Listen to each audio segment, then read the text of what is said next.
Hallo und herzlich willkommen zu meinem neuesten Video. Heute geht es endlich weiter in der Reihe Menstruationszyklus und Sport.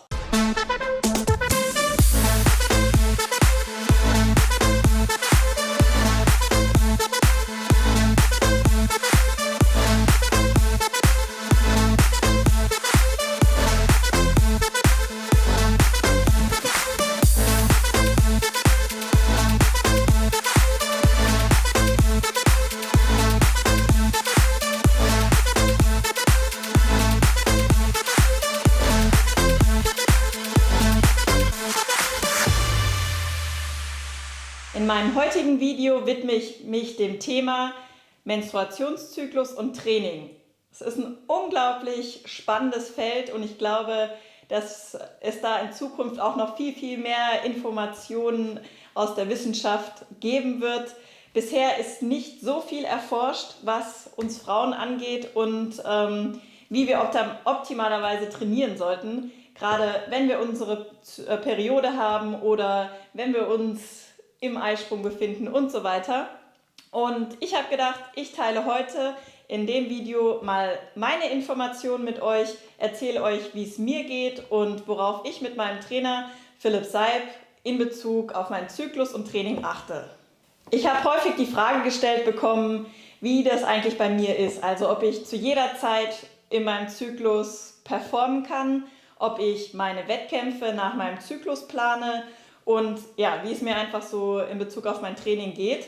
Und da möchte ich als erstes mal kurz dazu sagen, dass es natürlich für mich als Profisportlerin unmöglich ist, meine Wettkämpfe nach meinem Zyklus auszusuchen. Also gerade solche Rennen wie der Ironman auf Hawaii, Weltmeisterschaftsrennen, die finden eben an Tag X statt und dann muss man versuchen, an diesem Tag die beste Performance abzuliefern, ganz egal, in welcher Phase meines Zyklus ich bin oder was sonst so ansteht.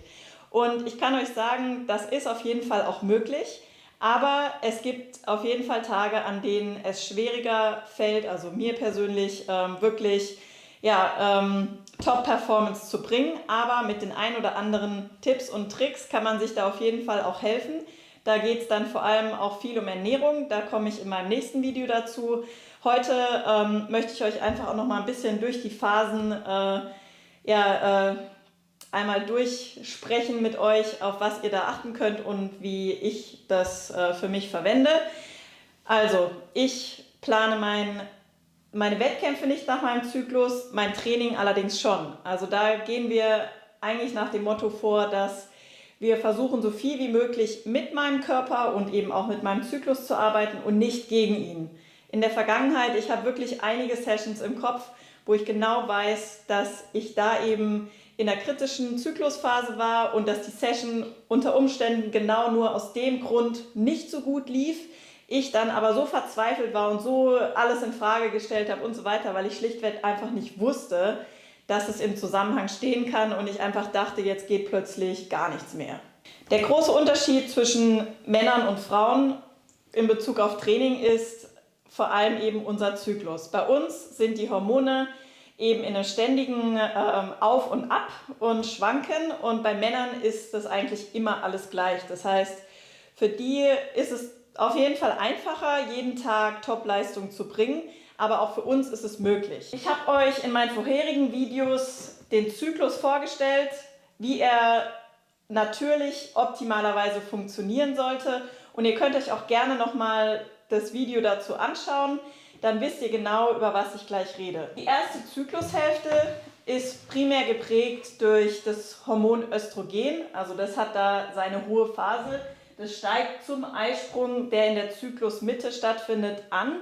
Und durch diese hohe Konzentration an Östrogen ist es bei uns Frauen so, dass unsere Körpertemperatur eher niedrig ist, was in Bezug auf sportliche Leistungsfähigkeit bedeutet, dass es für uns einfacher ist, Thermoregulation in unserem Körper zu betreiben. Das heißt, wir schwitzen nicht so viel, wir kommen besser mit warmen Temperaturen klar. Und gerade für ein Rennen wie Hawaii könnt ihr euch vorstellen, dass es auf jeden Fall natürlich vorteilhaft ist, wenn man sich in der ersten Zyklushälfte befindet. Aber es heißt jetzt nicht, dass man eben in der zweiten Zyklushälfte, wo die Temperatur dann ansteigt, kein Hitzerennen mehr machen kann. Aber auf jeden Fall gibt es ein paar Dinge, die man beachten sollte, damit die Leistung nicht abfällt. Genau, also Temperatur ist das eine. Das nächste ist, dass durch diese hormonelle Situation in der ersten Zyklushälfte unser Stoffwechsel sich in einer anabolen Situation befindet. Das heißt, anabol bedeutet aufbauend. Das heißt, in der ersten Zyklusphase ist es viel einfacher, zum Beispiel Muskulatur aufzubauen. Entzündungsfaktoren sind reduziert. Das heißt, ihr habt insgesamt auch eine ein bisschen geringere Verletzungsgefahr. Die Phase eignet sich hervorragend, um hart zu trainieren. Sprich, mit Philipp gehe ich so vor, dass wir eigentlich, sobald ich mich nach meiner Periode, bei mir ist es meistens so am 2., 3. Tag, fühle ich mich schon deutlich besser. Da merke ich so richtig, wie richtig Kraft in meinen Körper kommt und ich auch Bock auf hartes Training habe. Und dann geht es bei uns los. Dann trainieren wir die Intervalle und die fühlen sich dann auch richtig gut an. Ich habe dann einfach auch wirklich auch mental das Gefühl, ich kann da richtig pushen, meinen Körper. Und spiegelt sich natürlich auch in der Trainingsleistung wieder. Also gerade Krafttraining ist einfacher zu machen, es ist einfacher, schwere Gewichte zu bewegen. Und genau, das auch noch wichtig zu erwähnen ist, dass unser Blutzuckerspiegel in der ersten Zyklushälfte stabiler ist und insgesamt der Fettstoffwechsel auch einfacher arbeiten kann. Das heißt, die Frage kam auch häufig schon mal, wie das mit Nüchterntraining ist. Falls jemand von euch Nüchterntraining machen möchte oder muss, würde ich das nur in der ersten Zyklushälfte empfehlen. Und ich persönlich mache das gar nicht mehr, einfach weil es die weiblichen Hormone eher schwächt. Nüchterntraining ist für den Körper Stress. Stress bedeutet immer, dass das Stresshormon Cortisol ausgeschüttet wird und Cortisol sorgt bei Frauen einfach eher dazu, dass Fett eingelagert wird und das ist im Endeffekt wahrscheinlich das Gegenteil von dem, was ihr erreichen möchtet mit dem Training. Von daher, da werde ich euch aber auch nochmal in dem Ernährungsvideo ein paar Tipps geben, wie ihr euch am besten versorgt, bevor ihr morgens trainiert, wenn ihr kein großes Frühstück davor haben wollt.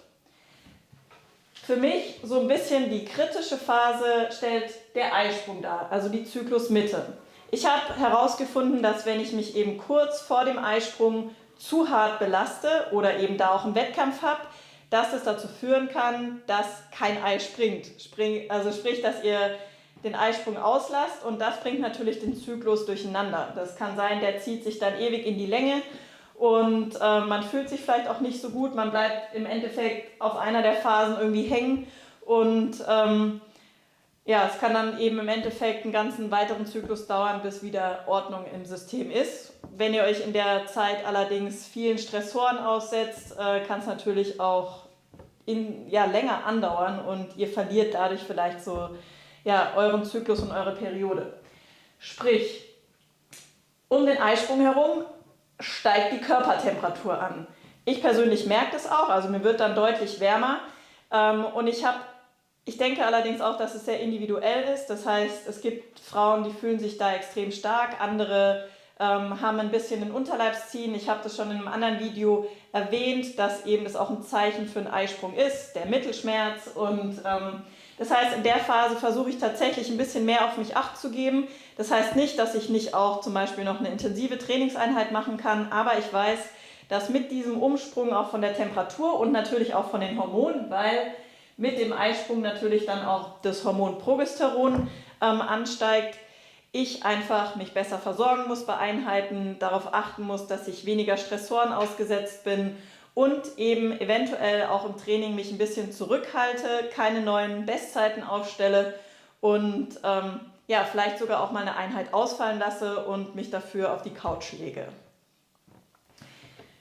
So, der Eisprung markiert, wie gesagt, die Mitte des Zyklus. Die Temperatur steigt an, was auch ein Eisprungzeichen ist. Und damit gehen wir über in die zweite Zyklushälfte. Und die zweite Zyklushälfte wird eben vor allem von dem Hormon Progesteron dominiert. Und Progesteron hat eine katabole Wirkung. Katabol bedeutet abbauend.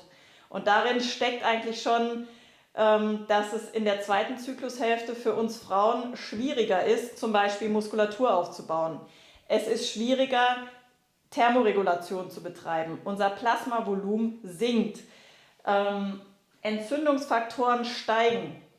Und was ich zum Beispiel auch festgestellt habe, wo ich echt dann erst vor nicht so langer Zeit dann drauf gekommen bin, woran das liegt, ist zum Beispiel, dass sich die Bänder eben auch durch Progesteron lockern, weil sich natürlich der Körper auf eine eventuelle Schwangerschaft und Einnistung des Eis vorbereitet.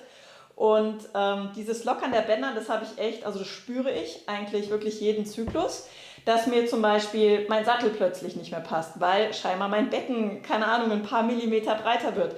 Das sind so Sachen, ich habe immer gedacht, ich spinne und jetzt habe ich die Erklärung dafür und ich finde es unglaublich spannend und das bedeutet natürlich auch, dass man sich in dieser Phase leichter verletzen kann. Sprich, es ist einfacher umzuknicken. Ihr müsst da, gerade wenn ihr vielleicht auch eine Ballsportart oder so betreibt, mehr auf euch aufpassen.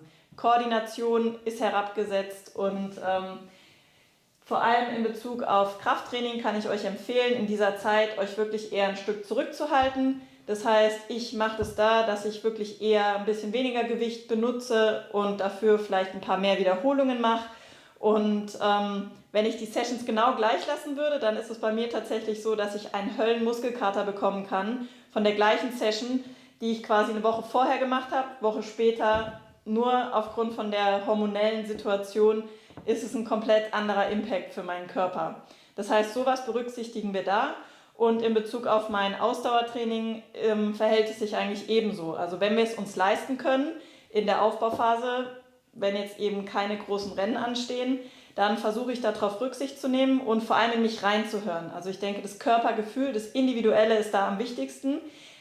Ich persönlich merke, wenn ich gegen meinen Körper arbeite. Das heißt, es gibt eben Tage und die befinden sich bei mir in der zweiten Zyklushälfte und eigentlich immer, je näher ich zu meiner Periode komme, da fühlt sich einfach eine Intervalleinheit nicht gut an. Ich habe das Gefühl, ich arbeite gegen mich, ich arbeite, als hält mich irgendwas die ganze Zeit zurück. Ich kriege einfach da keine Leichtigkeit in die Session und das ist für mich ein Zeichen, okay, ich arbeite gerade gegen mich. Das ist vielleicht nicht so produktiv. Ich orientiere mich jetzt vielleicht eher mal an dem unteren Limit von der Wattvorgabe, die der Philipp mir gibt zum Beispiel und gebe mich damit zufrieden, weil ich einfach weiß, alles ist trotzdem gut. Es liegt einfach nur daran und nicht so wie früher, dass ich einfach alles in Frage stelle und eine riesen Krise bekomme. Das gibt mir persönlich halt extrem viel Vertrauen in meinen Körper, in die Situation und einfach auch in den ganzen Prozess, in dem ich mich befinde. Und tatsächlich macht es auch Spaß, darauf Rücksicht zu nehmen, weil ich halt auch merke, dass es funktioniert. Also mein Zyklus ist halt gleichmäßig dadurch geworden. Ist nicht mehr so lang, wie er vielleicht mal war. Und ich bin auch deutlich ausgeglichener und kann auch aus den Sessions am Ende mehr rausholen. Weil Philipp und ich wir wissen beide, okay, in der ersten Hälfte können wir richtig draufziehen. Und in der zweiten konzentrieren wir uns zum Beispiel eher auf mehr Grundlagenausdauer. Also es gibt wirklich immer etwas, was man trainieren kann und was am Ende dann den ganzen Athleten ausmacht. Was vielleicht für die zweite Zyklushälfte auch noch super wichtig zu erwähnen ist, dass ihr in dieser Phase auf jeden Fall kein Nüchtern-Training machen solltet. Progesteron macht diesen katabole Stoffwechselsituation, stellt es her. Und wenn ihr dann quasi den Körper noch zusätzlich stresst und nüchtern Training bedeutet ja, ihr wacht also auf, habt noch nichts gegessen und geht direkt Sport machen. Über Nacht lernen sich die Glykogenspeicher, wenn ihr morgens nichts nachfüllt, dann lernen sie sich über den Sport noch mehr und ihr zwingt euren Körper wirklich, also ihr bringt ihn in eine extreme Stresssituation und wie schon vorhin erwähnt, werdet eher zunehmen als abnehmen. Im Endeffekt kann man zusammenfassend sagen, dass es in der ersten Zyklushälfte ist, einfacher Intensitäten zu trainieren. Dort solltet ihr eure harten Einheiten platzieren. Der Blutzuckerspiegel ist stabiler. Ihr müsst da auch nicht so krass auf die Versorgung in den Einheiten achten, aber dazu gibt es im nächsten Video mehr Informationen. In der zweiten Zyklushälfte stellt sich das anders dar. Dort lasst ihr das Nüchtern-Training am besten weg. Wenn ihr hart trainiert, müsst ihr auf die Verpflegung achten. Die muss deutlich höher sein als in der ersten Zyklushälfte. Beim Krafttraining würde ich weniger Gewicht machen oder vielleicht auch nur ein Körpergewichtstraining machen. Ansonsten denkt dran, dass die Verletzungsgefahr höher ist in der zweiten Zyklushälfte. Die Bänder lockern sich, Thermoregulation fällt schwerer. Deswegen sollte man mehr trinken, um vor allem diesen Plasmavolumenverlust auszugleichen. Und auch diese Blutzuckerspiegelschwankungen, die vermehrt in der zweiten Zyklushälfte auftreten.